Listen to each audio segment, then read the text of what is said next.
पुरी के पवित्र शहर में स्थित जगन्नाथ मंदिर या भारत का गौरव 11वीं शताब्दी में राजा इंद्रद्युम्न द्वारा बनाया गया था। यह गौरवशाली मंदिर भगवान जगन्नाथ का निवास है, जो भगवान विष्णु का एक रूप है। यह हिंदुओं के लिए सबसे प्रतिष्ठित तीर्थ स्थल है और बद्रीनाथ, द्वारका और रामेश्वरम के साथ पवित्र 4 धाम यात्रा में शामिल है। परिसर के भीतर कई छोटे मंदिर आपको ऐसा महसूस कराएंगे जैसे आप भगवान के घर में ही प्रवेश कर चुके हैं। हेलो व्यूअर्स, ओम व्लॉग्स में आपका स्वागत है। वीडियो के प्रारंभ से समाप्त तक बने रहिए। जगन्नाथपुरी मंदिर की शानदार उड़िया वास्तुकला केक पर एक आइसिंग है। 4 द्वारों को जटिल नक्काशी के साथ खूबसूरती से डिजाइन किया गया है। मंदिर का भव्य महाप्रसाद कुछ ऐसा है जिसे आपको याद नहीं करना चाहिए।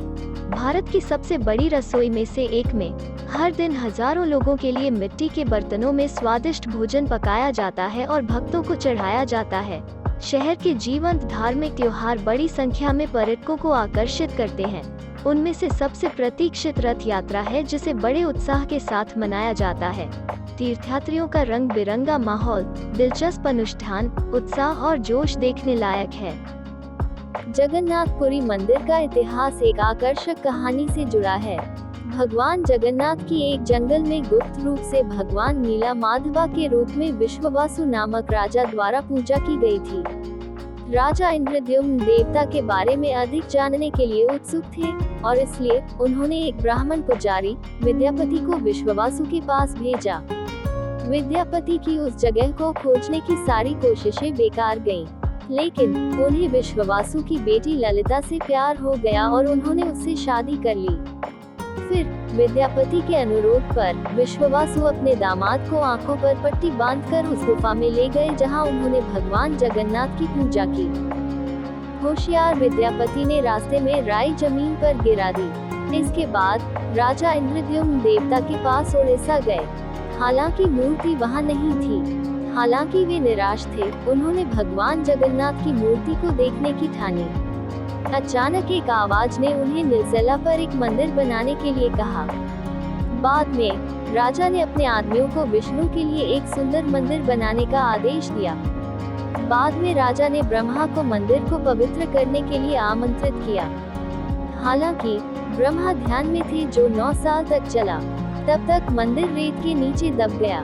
राजा चिंतित था जब उसकी नींद के दौरान राजा ने एक आवाज सुनी, जिसने उसे समुद्र के किनारे एक पेड़ का एक तैरता हुआ लॉक खोजने और उसमें से मूर्तियां बनाने का निर्देश दिया।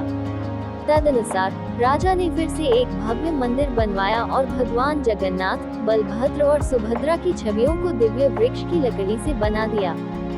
मई से जुलाई तक पुरी में मानसून का मौसम रहता है और इसलिए इस दौरान भारी वर्षा होती है। हालांकि रथ यात्रा जैसे जगन्नाथपुरी मंदिर के प्रमुख त्योहार इन्हीं महीनों में होते हैं। मौसम प्रतिकूल है, आपके पास पुरी के चकाचौंध भरे त्योहारों का हिस्सा बनने का अवसर है।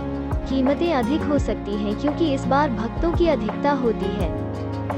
एक बार जब आप पुरी पहुंच जाते हैं तो आप आसानी से एक ऑटो रिक्शा या साइकिल रिक्शा किराए पर ले सकते हैं यदि आपका होटल पास में है। यहाँ किराए पर बाइक ली जा सकती है। पुरी में कोई महानगर नहीं है, हालांकि निजी और साथ ही राज्य द्वारा संचालित बसें आपको शहर में ले जाने के लिए उपलब्ध हैं। Thanks for watching my videos. Please like, comment, share, subscribe.